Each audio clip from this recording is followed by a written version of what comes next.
ঢাকা বিশ্ববিদ্যালয়ের শিক্ষার্থীরা open post দিচ্ছে যে ভোট কারচুপি হচ্ছে। ঢাকা বিশ্ববিদ্যালয়ের মাটিতে আবারও গণতন্ত্রকে যারা লুণ্ঠিত করতে চাবে তাদের বিদায় ঢাকা বিশ্ববিদ্যালয়ের মাটি থেকে হবে। কোনো কারচুপির নির্বাচন আমরা মেনে নেব না।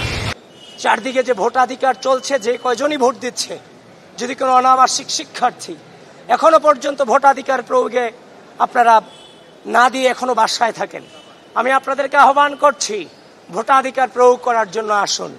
কিন্তু যে অনাকাঙ্ক্ষিত ঘটনাগুলো চারদিকে ঘটছে, নির্বাচন কমিশন এবং বিশ্ববিদ্যালয় প্রশাসন এগুলোর বিরুদ্ধে এখনো পর্যন্ত ব্যবস্থা নিতে সম্পূর্ণভাবে ব্যর্থতার পরিচয় দিয়েছে। এবং আমরা দেখেছি আমার 21 হলে যে ঘটনা ঘটেছে তার এগেনস্টে যে নির্বাচনী কর্মকর্তা ছিলেন তাকে কিন্তু অব্যাহতি দেওয়া হয়েছে। এবং আপনি দেখেছেন সকাল থেকে আমাকে টার্গেট করে মিস ইনফরমেশন ডিসইনফরমেশন ছড়িয়েছে। এবং খুব দুঃখ লাগে যে মেইনস্ট্রিম মিডিয়াগুলো পর্যন্ত আজকে আপনারা সাংবাদিক যারা আছেন, আপনারা তো একটা জিনিসের তথ্য যাচাই করার দায়িত্ব আপনারা বলেছেন আমি নাকি আচরণবিধি লঙ্ঘন করে কেন্দ্রে প্রবেশ করেছি। 2025-এর যে ডাকসুর গঠনতন্ত্র আছে সেখানে স্পষ্টত লেখা আছে প্রার্থী এবং পোলিং এজেন্ট এরা তার কেন্দ্র পরিদর্শনে তার অ্যাক্সেস থাকবে, সে এখানে প্রবেশাধিকার পাবে, সে সেখানে প্রবেশ করতে পারবে, তদারকি করতে পারবে। কিন্তু সেখানে দেখলাম সকাল থেকে আমার বিরুদ্ধে গুজব রটানো হয়েছে এবং শেষ পর্যন্ত দেখলাম নির্বাচনী কারচুপির অভিযোগ আমি পেয়েছি। এখন আমি আবারও যাচ্ছি, দেখি রোকেয়া হল আরো বিভিন্ন হলে কিছু কারচুপির অভিযোগ আমরা স্পষ্টতা পাচ্ছি।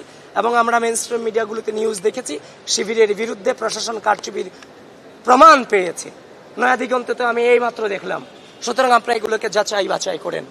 বাংলাদেশে ঢাকা বিশ্ববিদ্যালয়ের মাটিতে বাংলাদেশের স্বাধীনতা সার্বভৌমত্বকে, মানুষের গণতান্ত্রিক অধিকারকে, মানুষের বাক স্বাধীনতাকে যারা বিশ্বাস করে না, ঢাকা বিশ্ববিদ্যালয়ের শিক্ষার্থীরা তাদেরকে কখনোই মেনে নেবে। এই পরিস্থিতি থেকে ফলাফল মেনে নেবেন কিনা ভাই?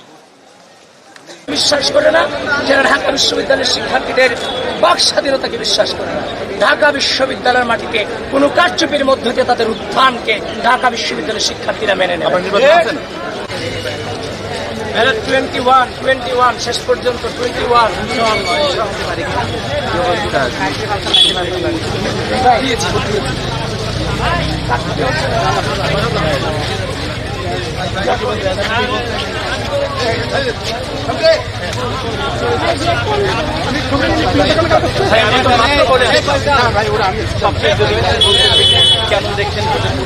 কেমন দেখছি বলে কোনো কথা নাই। আমরা শুনেছি ইতিমধ্যে ভোট কারচুপি হচ্ছে। আমি এখানে প্রমাণ পেয়েছি ভিতরে গিয়ে। আমি রোকেয়া হলের ভিতরে গিয়েছি, সেখানে প্রমাণ পেয়েছি।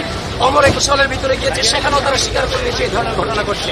এবং ঢাকা বিশ্ববিদ্যালয়ের শিক্ষার্থীরা ওপেন পোস্ট দিচ্ছে যে ভোট কারচুপি হচ্ছে।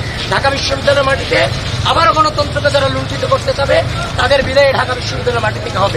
এবং কোনো কারচুপির নির্বাচন আমরা মেনে নেব না।